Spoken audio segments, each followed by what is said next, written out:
Chapitre 2. Le syndrome malin. Sabrina veut venir chez moi avec son copain.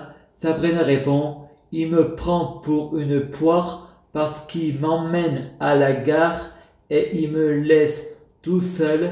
Il n'y a pas de car, faut que je retourne chez moi. Frédéric raconte tout sur Facebook. 3 heures après, elle trouve un bus pour rentrer chez elle. Après, Sabrina a un nouveau mec, Jérémy.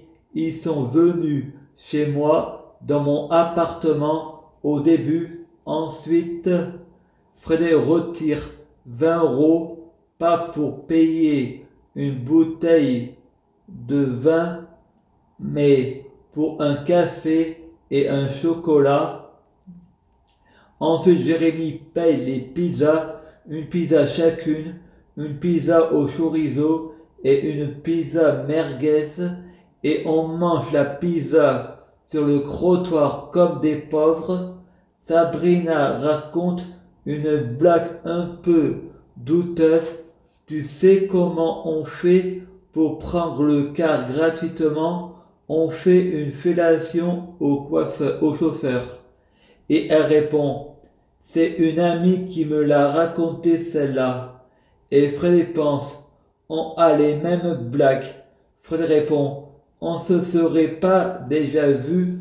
Jérémy répond: quoi? Et Sabrina répond: il prend des médicaments, c'est pour ça qu'il raconte n'importe quoi. Il est un peu ensuqué.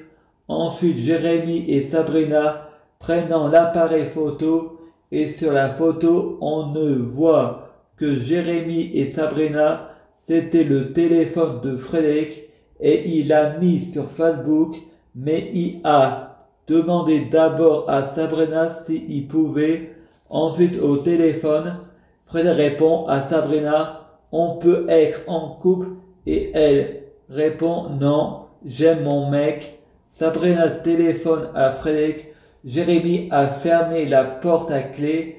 Il y a juste la fenêtre de l'étage ouverte. Il ne veut pas que j'aille dehors. Sabrina répond: il me prend pour Fatima.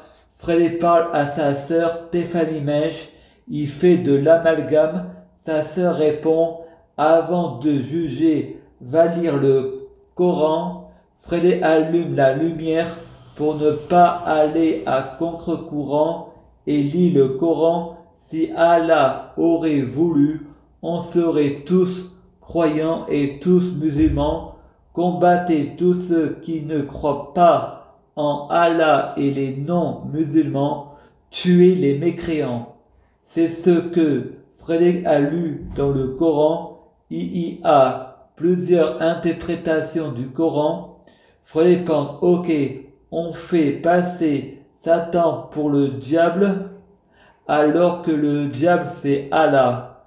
Frédéric ne se rendait pas compte que le Dieu et le diable c'est la même personne, car la Joconde et le Faucombe en font qu'un avec la sagesse, Alpha et Oméga. Frédéric va dormir en écoutant de la musique sur son ordinateur. L'ordinateur s'éteint et se rallume tous les jours à la même heure. Frédéric n'arrive pas à dormir et il a des bouffées délirantes. Une goutte d'eau passe du pied au ventre et sort de la tête. La goutte d'eau, c'est son âme. Il téléphone à Isaac. Il lui dit qu'il a lu le Coran. Frédéric dit: c'est un fou le Coran.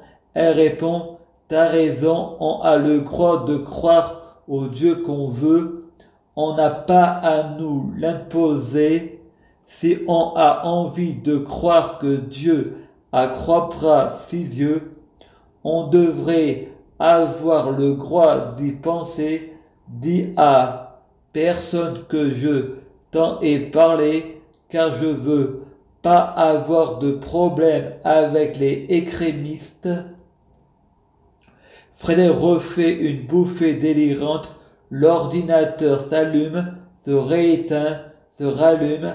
Frédéric fait un cauchemar à lui glacer le sang. Il est paralysé, il n'arrive plus à bouger. Il voit une fumée avec un visage, le cœur s'accélère. Je me sentais étouffé. Frédéric se réveille d'un seul coup. Il y a un homme qui sort du mur tout en noir, cagoulé, me fait une piqûre à la gorge. Frédéric ressent un goût d'eau et Frédéric est paralysé. Et c'est la paralysie du sommeil.